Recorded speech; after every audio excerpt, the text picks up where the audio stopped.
Let us start a session. आज के session में हम 25th, 26th एंड 27 में के करंट अफेयर्स को पढ़ने वाले हैं। जैसे कि अनसुआ सेन गुप्ता, जो कि बनी first Indian actor to win best actress award at Cannes film festival 2024, जो कि फ्रांस में हो रहा है। एंड इंडिया के लिए बहुत ही प्राउड की बात है। तो इसी साल कैन्स फिल्म फेस्टिवल में इंडिया से तीन पर्सनैलिटीज को अवार्ड्स मिले हैं, जिसे हम पीपीटी में ब्रीफली देखेंगे। देन वर्ल्ड की ऑब्जर्वेटरी इनॉग्रेट हुई है इन चाइ highest observatory in Chile by university of Tokyo, जिसका नाम है Atacama observatory. Atacama observatory world की हाईएस्ट ऑब्जर्वेटरी इनॉग्रेट हुई है in South American country Chile. तो इस फैक्ट को भी हमें याद रखना है। So let us learn all this current affairs together. First is cyclone Rimel. Severe cyclonic storm nears Bengal coast, landfall by midnight. So ये बे ऑफ बंगाल में आया है cyclone Rimmel. The Indian Meteorological Department has issued a warning for a potential severe cyclonic storm named Cyclone Remal that could impact the coast of West Bengal and Bangladesh. हम यहाँ पे देख सकते हैं ये ऐसा कुछ है साइक्लोन, और ये कोलकाता, वेस्ट बंगाल एंड बांग्लादेश की टेरिटरी एंड वेस्ट बंगाल की टेरिटरी को इम्पैक्ट कर सकता है। The name Remal in the list of tropical cyclones is given by Oman. तो रीमल का मतलब है सैंड, अरेबिक में इसका मतलब है सैंड। तो इंडियन ओशन की 13 कंट्रीज, जो इंडियन ओशन है उसकी 13 कंट्रीज अपनी तरफ से नेम भेजती हैं वर्ल्ड मेट्रोलॉजिकल ऑर्गेनाइजेशन को, डब्ल्यूएमओ को। 13 कंट्रीज अपनी साइड से नेम भेजती है, और अल्फाबेटिकली वाइज जब भी कोई साइक्लोन आता है तो उसका नेमिंग किया जाता है। जब भी कोई साइक्लोन फॉर एग्जांपल मॉरिशस में आ गया, इंडिया में आ गया, पाकिस्तान साइड आ गया, तो उसको अल्फाबेटिकली वाइज लिया जाता है फॉर साइक्लोन नेमिंग। तो टोटल 13 कंट्रीज है, जैसे कि इंडिया, पाकिस्तान, श्रीलंका। तो हमें सारी कंट्रीज याद नहीं रखनी, हमें इतना ही याद रखना है कि 13 कंट्रीज इंडियन ओशन में ट्रॉपिकल साइक्लोन्स को नेम करती है, और अल्फाबेटिकल वाइज जहां भी ट्रॉपिकल साइक्लोन आता है उसको नेम दिया जाता है। तो इस साल ट्रॉपिकल साइक्लोन रिमेल को नेम किया है ओमान ने। ओमान की बारी थी। रिमेल का मतलब है sand in Arabic. The cyclone में इम्पैक्ट द सुंदरबंस रीजन। हम देख सकते हैं कि यहाँ पे ही है सुंदरबन रीजन, मैंग्रोव्स है यहाँ पे। If the landfall happens on the Indian coast and coincides with the high tide potentially causing partial damage to the fragile ecosystem. तो इसी के साथ साथ हमें यह भी याद रखना है कि साइक्लोन को पूरे वर्ल्ड में अलग अलग नेम से जाना जाता है। यूएसए में इनको बोलते हैं hurricanes, USA and West Indies side इसको बोलते हैं hurricanes. China and Japan and south Korea side इसको बोलते हैं typhoons. USA side hurricanes, China side typhoons, and Australia में इसे बोलते हैं विली विली, और इंडियन ओशन में इसे बोलते हैं ट्रॉपिकल साइक्लोन।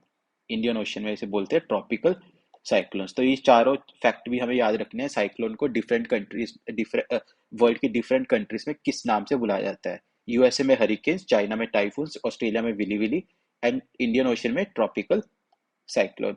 एंड हमें आईएमडी का हेडक्वार्टर भी पता होना चाहिए। आईएमडी का हेडक्वार्टर है दिल्ली में, Indian meteorological department. And world meteorological organisation का हेडक्वार्टर है जिनेवा, स्विट्जरलैंड में।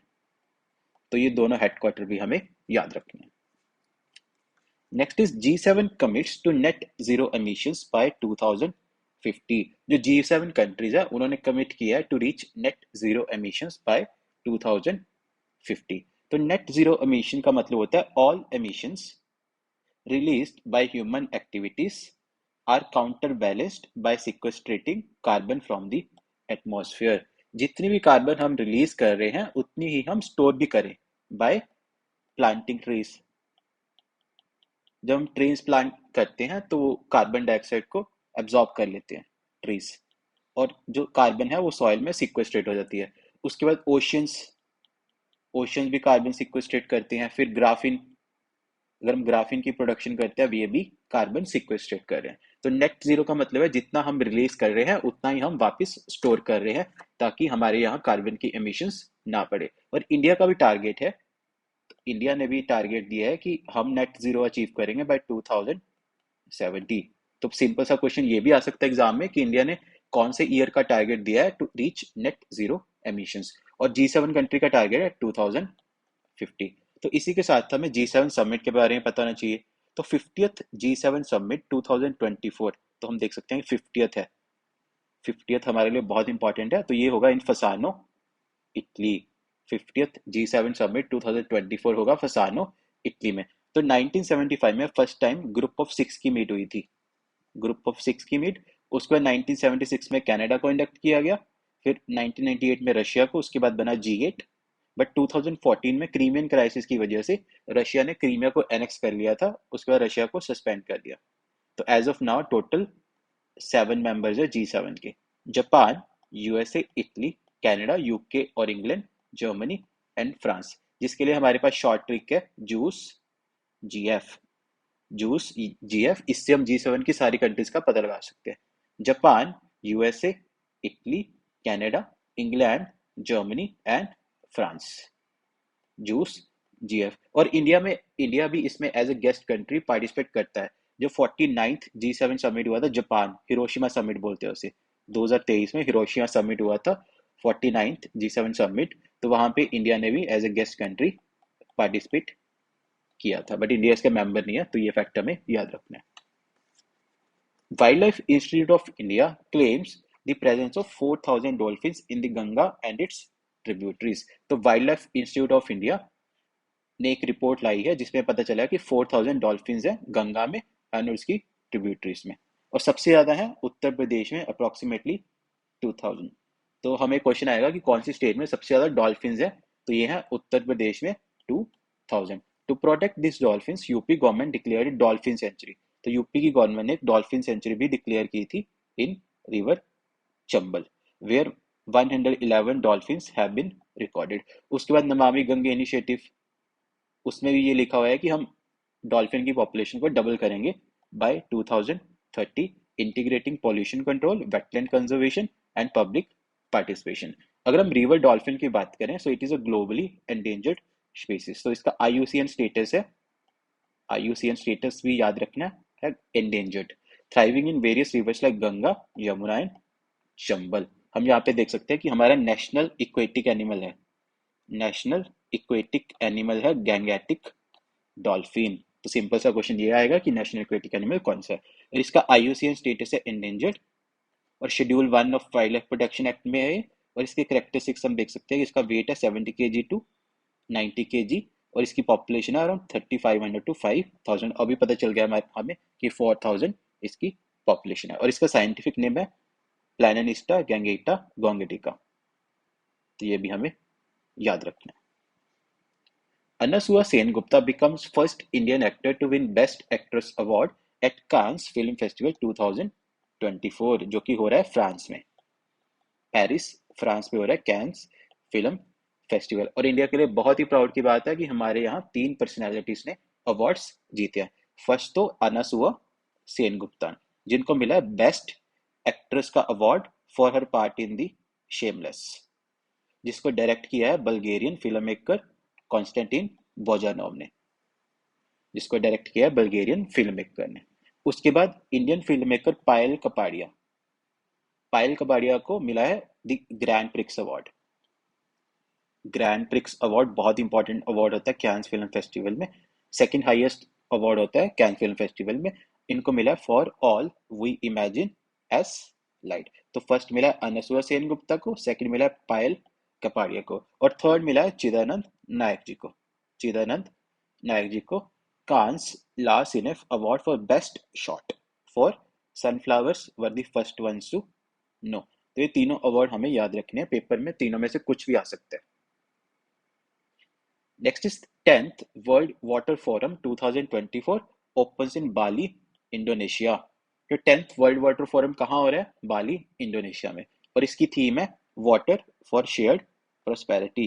तो आजकल के एग्जाम ट्रेंड्स में थीम भी पूछी जाती है, तो थीम भी हमें याद रखनी है। इसकी थीम है water for shared prosperity with global leaders discussing water conservation, sanitation, food and energy security and disaster mitigation. और जो वर्ल्ड वाटर काउंसिल के प्रेसिडेंट है लोइक फोचॉन, तो ये भी हमें ध्यान रखना है कि वर्ल्ड वाटर काउंसिल है उसके प्रेसिडेंट है Loic Fauchon, address the need for global efforts to repair environmental damage and provide hope for future generations, underscoring the unifying power of water. Next is Mission Ishan, streamlining India's airspace for enhanced efficiency. तो India ने launch किया mission Ishan for one nation one air space. तो one nation one election हमने सुना है, one nation one ration card हमने सुना है, तो उसी की तर्ज पे आया है one nation one air space.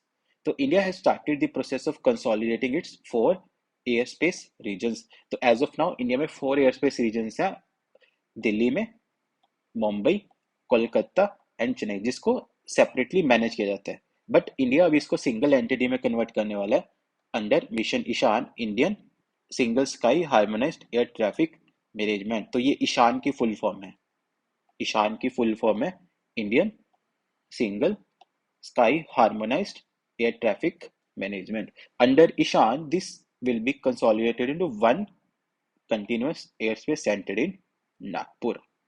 तो ये इसको एक कंटिन्यूस एयर स्पेस में कंसोलिडेट कर दिया जाएगा जिसका सेंटर होगा नागपुर में।